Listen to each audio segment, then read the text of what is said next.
കേന്ദ്ര സർക്കാരിന്റെ അവഗണനയ്ക്കും ജനദ്രോഹ നയങ്ങൾക്കുമെതിരെ കേരളത്തിലെ ഭരണപക്ഷവുമായി ചേർന്ന് പ്രവർത്തിക്കാൻ തയ്യാറാണെന്ന് മുസ്ലിം ലീഗ് ദേശീയ ജനറൽ സെക്രട്ടറി പി.കെ. കുഞ്ഞാലിക്കുട്ടി.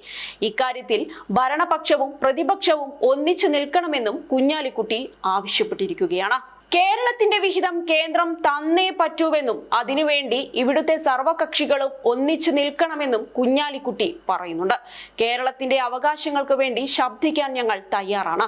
സംസ്ഥാനത്തെ ഗവർണർ അന്തസ്സ് പുലർത്തുന്നില്ലെന്നും അദ്ദേഹം പച്ചയ്ക്ക് രാഷ്ട്രീയം പറയുകയാണെന്നും കുഞ്ഞാലിക്കുട്ടി തുറന്നടിച്ചു.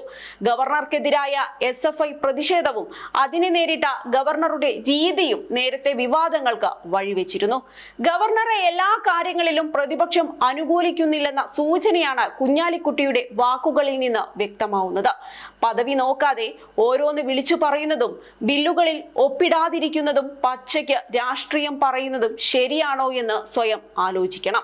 കൂടാതെ ഗവർണർ വിഷയത്തിൽ സർക്കാരിന്റെ ഭാഗത്ത് വീഴ്ചയുണ്ടായിട്ടുണ്ടെന്നും അദ്ദേഹം കുറ്റപ്പെടുത്തുന്നുണ്ട്. കേന്ദ്രം കേരളത്തിന് ഫണ്ട് നൽകണമെന്നാണ് തങ്ങളുടെ നിലപാടെന്ന് പി.കെ. കുഞ്ഞാലിക്കുട്ടി പറഞ്ഞു വെക്കുന്നുണ്ട്. കേന്ദ്ര നിലപാടിനെതിരെ യോജിച്ച നീക്കത്തിന് സർക്കാർ തയ്യാറായാൽ പ്രതിപക്ഷവും അതിനെ പിന്തുണയ്ക്കും.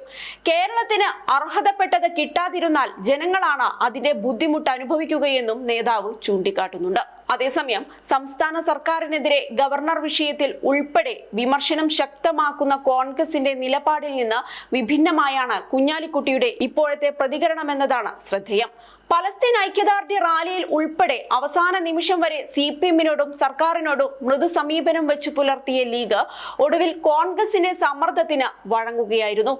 എന്നാൽ കേന്ദ്ര സർക്കാരിനെതിരായ യോജിച്ച നീക്കത്തിന് പ്രതിപക്ഷത്തെ വലിയൊരു കക്ഷി തന്നെ ആഹ്വാനം ചെയ്തതോടെ സർക്കാരിന് കിട്ടുന്ന ആശ്വാസം ചെറുതൊന്നുമല്ല. സംസ്ഥാനത്തിന്റെ സാമ്പത്തിക പ്രതിസന്ധിക്ക് കേന്ദ്ര സർക്കാരാണ് കാരണമെന്ന നിരന്തര ആരോപണങ്ങൾ ഉയർത്തുന്ന LDF സർക്കാരിന് കുഞ്ഞാലിക്കുട്ടിയുടെ ഏറ്റവും പുതിയ നിലപാട് ഗുണമാവുമെന്നും ഉറപ്പാണ്.